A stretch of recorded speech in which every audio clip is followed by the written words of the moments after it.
Hi, it's Chris with Implied Music, and today I want to talk about secondary dominance. We've been asking ourselves the question where to begin, and we've looked at scales, seventh chords, dominant chords. But now we're going to talk about secondary dominance. Well, it's a pivotal idea in music theory and in the development of, Western European music theory, and it shows up in jazz and kind of like all the time. What's a secondary dominant? By the end of this video, I think you'll know.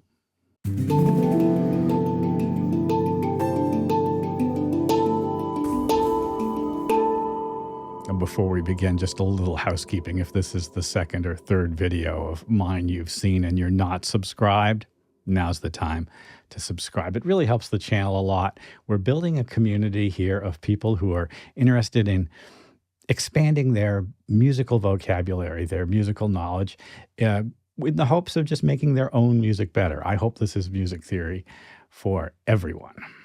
Yay, right? The channel recently has grown, expanded quite a bit, so we're reaching more people. Shout out to my OGs. I know a lot of you guys have been watching these forever, but listen, this Where to Begin series is an incredibly useful tool just for sort of getting the basic vocabulary.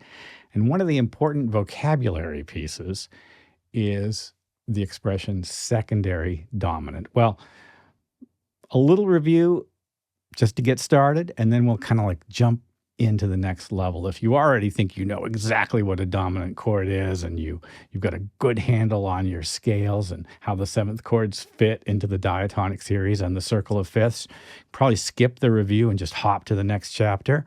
But we'll try to keep this brief and smart. All right, let's just jump in. I just want to remind you guys that every major scale, and this is the C major scale, has triads and seventh chords built in. That's C major 7, D minor 7, on the third step of the scale, another minor 7 chord, a major 7 chord, and then here on the fifth step of the scale, the all-important dominant, G7. G7 has in it two notes that make a tritone, and that tritone is the engine of Western music theory. Without this tritone wanting to do this, to resolve, we wouldn't be able to I don't know, it's like there's so much we wouldn't be able to do or wouldn't have happened in music theory. And, it's great in one key, C, G7, G7, back to C. I mean, there's tons of, like I would just say, folk tunes that just use this idea. But what if you want to go further afield? That's what a secondary dominant is for. Because we've got to ask ourselves an important question. What's the dominant chord to G? Well, it turns out you can just go to the fifth step of the scale. So if I'm on G, this used to be a dominant chord, but now it's just going to be G. I'm going to go 1, 2, 3, 4, 5 and get to D. And I get to D7. D7 is the 5 of G. However, D7, look at these notes.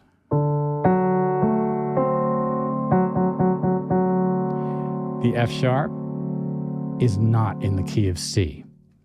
It's an alteration. And it's an alteration that makes it a major triad with a minor seventh. It makes it a dominant chord.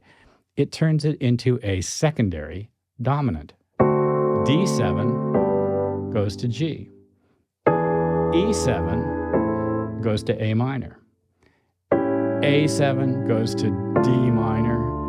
D7 goes to G. G7 goes to C. A string of secondary dominants. A secondary dominant is just a dominant chord that pushes you to a place that wasn't in the original key. In classical music and in music of the Baroque, that frequently can last 8 measures or so. Composers will begin a piece in one key, put a little secondary dominant twist in by inserting an alteration to a chord, which previously was minor and now it's dominant. And then suddenly, boom, we've landed in a new key level. Whole new melody appears in that key level, trunca, trunca, trunca. This guy here, Mozart, was like a master of this, Haydn earlier. Bach does it too, and Bach does it in tiny little increments. Let's take a look really quickly at how it appears in one of the chorales. The chorales are great for study. They're a little bit, I don't know, heady. And if you don't read music, it's a pain. But listen, I've done a MIDI version of it here. I'm going to show you the notation, and then we'll listen to the MIDI version and talk about what is going on. So the section of this chorale that we're going to look at, I've highlighted in blue here. There's a pickup beat right here, and then we're off. We're in the key of G, and the very first chord is a G chord. To E minor, D7 resolves to G. Really nothing terribly surprising. G, E minor, my computer is analyzing it correctly. D7, G. And the next thing that happens, and you can see the accidental, even if you don't read music, this thing here is a red flag that something is changing. We get A7. A7 is the 5 of D.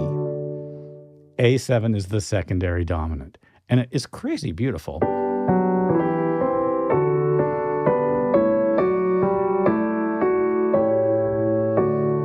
Right? It's so pretty. It's like really like hokey pretty, but pretty, right? Well, as it goes on, we get right away another secondary dominant. Remember I said when sharps appear, they're like red flags? See this sharp here? Tell me what the chord this is. Well, my computer knows. It says it's B7, incorrectly spelling the D sharp as E flat. B7 is the 5 of 3, 2, 1. E. B is a fifth above E. And so the next chord is, sure enough, E, a sort of a version of E minor. See that C is hanging out there. It's about to resolve. Back to the D, G, D7. Over the course of these 8 bars, Bach has established the initial key, used a secondary dominant to push to D, the 5, the very normal secondary dominant, to go to the 5, and then another normal secondary dominant to go to the relative minor, E minor. There's nothing special about this. It appears in thousands and thousands of classical tunes, yet managing it this way is so elegant and beautiful. Watch it go by. By the way, I'll say that like pop songs use the same approach as well.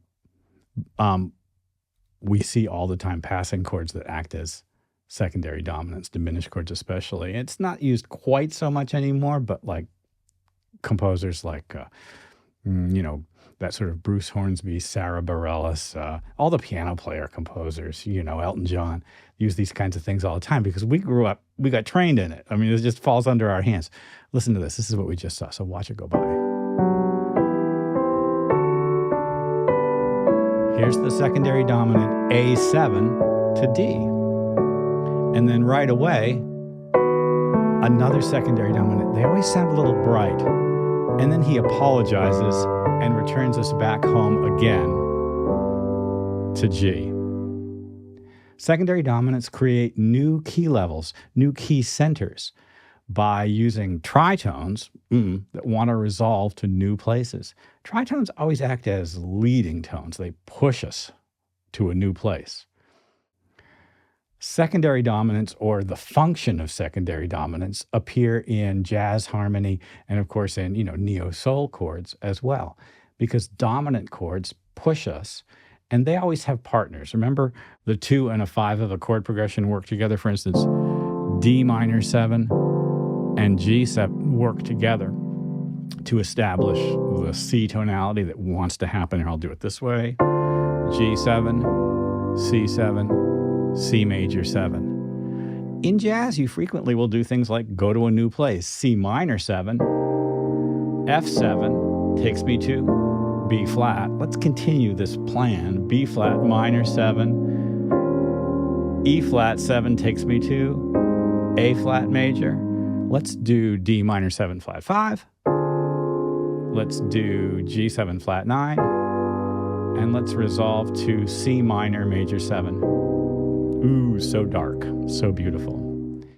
2 5s are kind of a world, 2 5s, 2 minor 7, 5 dominant, are kind of a world where secondary dominants sort of like are at play. But secondary dominants have been around for, I'm just going to go ahead and say centuries. Bach, master of them. Mozart, using them to create long, long pieces where key levels like change and shift and then stay there for a while as new melodies appear and dissolve. If you're just writing a 4-chord cycle song, you kind of don't have to worry too much about secondary dominants, but understanding how dominants tonicize, push towards new locations, I think is a really important ear skill when you're listening to a piece of music. If you notice a moment of bright tension, it's kind of how I hear them, it's likely it's a secondary dominant pushing you to a new place. And that new place might sit there for a while, or it might meander off into a new direction. Secondary dominants. They're not secondary at all, really. They're crucial to our building long structures and interesting music. Well, I hope this has been useful. Like and subscribe, ding the bell. You'll be notified when I do my videos, and I'll see you next time.